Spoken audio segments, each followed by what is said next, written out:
the play by Barbosa. And here is Nash being chased. Let's just stop it right there. Now, the events that are about to unfold here would turn out to be a very crucial turning point in the series. As some of you guys might know, the Spurs are about to execute a very dirty play against the Phoenix Suns. And so you would think that because Phoenix was on the receiving end of this intentional cheap shot, that obviously things would go in their favor, and it would end up being very beneficial on their part, right?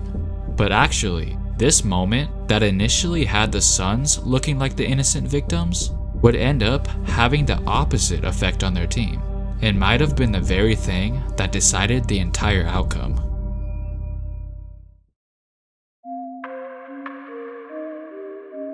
Usually, when the topic of NBA playoff series that possibly could have been rigged gets brought up, most people are quick to mention the infamous 2002 Western Conference Finals that featured the LA Lakers and the Sacramento Kings. But today, we're going to be taking a look at the 2007 Western Conference semifinals between the San Antonio Spurs and the Phoenix Suns.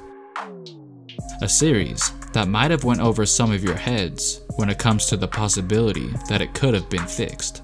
The 06-07 NBA season featured a handful of powerhouse teams. In fact, the top 3 teams were all in the West, which set up a very intriguing playoffs for the fans. That year, the Spurs had a very successful season, with Duncan, Parker, and Ginobili doing what they usually do.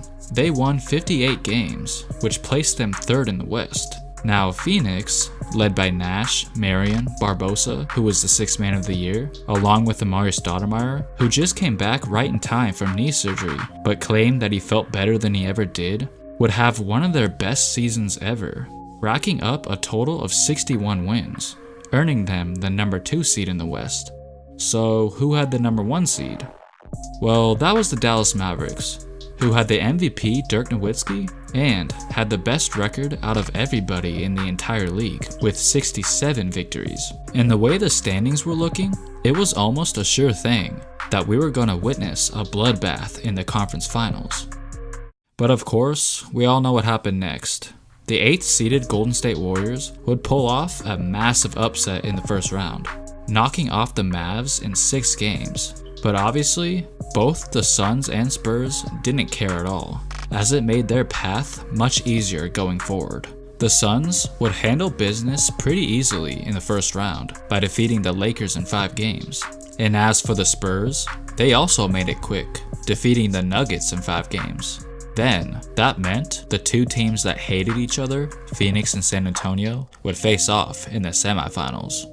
With the Mavs out and no longer a threat, Steve Nash knew that all he had to do was get past San Antonio in order to finally win a championship to go along with his back-to-back MVPs. Because the other bracket that had Golden State and Utah was much weaker. Everyone knew that this was the real conference finals, and they felt that nobody in the East could really compete with them.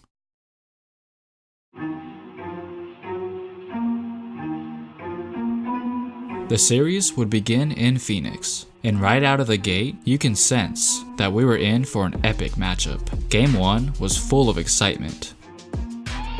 The score remained close pretty much the entire game. Parker and Duncan were deadly, basically putting the whole team on their backs, while Nash and Stoudemire were trying everything in their power to stay in the game. But then, with just under 3 minutes left in the 4th quarter, the Suns down by just 1 point, Parker and Nash would collide heads. Both were shaken up, but Nash got the worst of it. His nose became a bloody mess, and according to NBA rules, he was bleeding so excessively that he was forced to sit on the bench for the remainder of the game, and had no other choice but to watch his team collapse in the final minute, as San Antonio would take advantage and claim a 1-0 lead in the series. And who knows what would have happened had they gained control of Nash's bloody nose.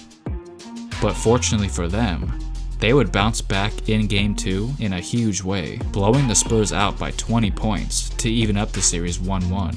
Then, they headed to San Antonio for Game 3, and this is where some controversy would be involved.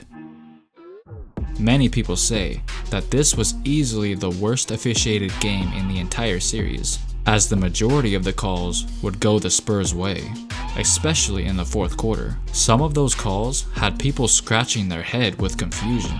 Even Bill Simmons couldn't hold back his feelings on the game.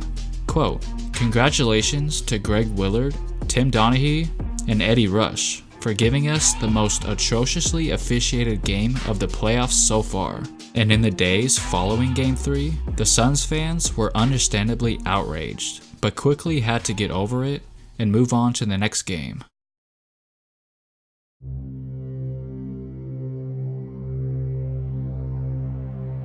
Which takes us to Game 4. With San Antonio up 2-1, they were looking to put a stranglehold on the series, and it looked like it was heading that way until the Suns managed to pull themselves together to take the lead in the fourth quarter. And then, with less than 20 seconds left in the game, Suns up by 3, Robert Horry had no problem expressing his frustration. And it's tipped to the corner, played by Barbosa. And here is Nash being chased, and they had him all looking out. As Horry sent Nash flying, and Bell goes at Horry. Nash got up, he wants to go at Horry. The Suns did not appreciate the foul by Robert Horry. Horry hip checks Steve Nash, which sent him flying into the scorers table. Okay, I'm sure some of you are thinking that it looked like Nash might have exaggerated just a little bit, but still, the Spurs were only down 3, so in my opinion, it was completely uncalled for. And obviously, it was enough to make Nash's blood boil as chaos broke out. After the game, when things finally calmed down, you can see that Nash was in a pretty good mood. Considering his team just tied up the series 2 games apiece, he was even cracking some jokes. Robert Horry has made a lot of big shots in his career. Some may say that was a cheap shot towards the end there when he forearmed you into the table. Good one. What is your impression of what happened?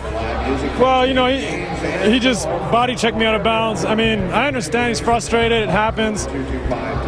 You know, I'm sorry it happened to him, but I mean, he did body check me. You bounced up pretty quick. Looked like you wanted to go after him. Well, you know, I've been working on the guns a little bit, so a couple combos might have landed some points to the body. And one of the main reasons Steve Nash probably had a smile on his face was because he knew that more than likely Robert Horry would get what was coming to him. Everyone knew he was inevitably going to get suspended for his actions, which he did for 2 games. But soon after, that smile would be flipped upside down. Little did he know, the league would be taking a closer look at the situation. As you can see, Amar'e Stoudemire, along with Boris Diaw, actually moved away from the bench area, which is not allowed during an altercation, and both would eventually be suspended for 1 game. And of course, this was a huge blow to the Phoenix Suns, as they would need everything in order to beat the Spurs. They had no idea how they were going to be able to replace 2 of their starters. In the days following the suspensions, Amar'e Stoudemire and Boris Diaw both tried to explain that they only left the bench to see if Steve Nash was okay, and that they never even heard of that rule before, but they knew that they weren't going to win this battle. Well, it's definitely tough to sit out. You know, I never been suspended before. It's something that never happened, so I'm not quite sure. I don't know how the rules are. I don't know the lingo to it, but I know you can't step on the court. And at that time, it was a natural reaction. I really didn't think about it. I just wanted to make sure Steve was okay, and I got penalized for it. Even though it was clear that they did break the rules, there were still Suns fans out there that had a hard time accepting the punishment. Some people say that Tim Duncan should have been suspended as well, because he also stepped on the court earlier in the game during a different altercation. And they felt that the league turned a blind eye when Bruce Bowen kneed Steve Nash in the groin. And Amar'e Stoudemire even said that Bowen also tried to injure him by kicking him in the back of the Achilles. It was obvious that the Spurs were the much more dirtier team, but suffered little consequences. I mean, here's Robert Horry throwing a towel in the face of Danny Ainge earlier in his career, which shows you the kind of guy he was. Man, who could do something like that? Surprise, motherfucker! Several days after the incident, Jalen Rose said he would have grabbed his teammates and held them back, because he knew that this potentially cost them the series.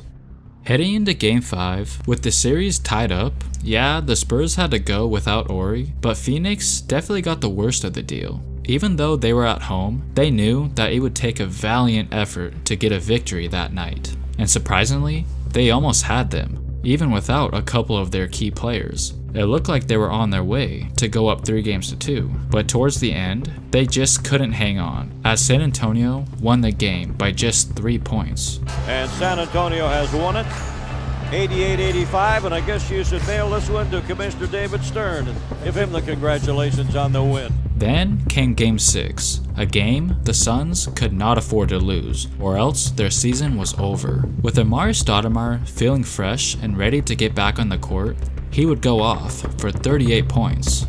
But in the end, it wasn't enough, as the Spurs eliminated the Suns in 6 games. To this day, many people in the Suns organization believe that those crucial suspensions cost them their championship run. And even when the players sit down to talk about that series, they simply describe it as heartbreaking.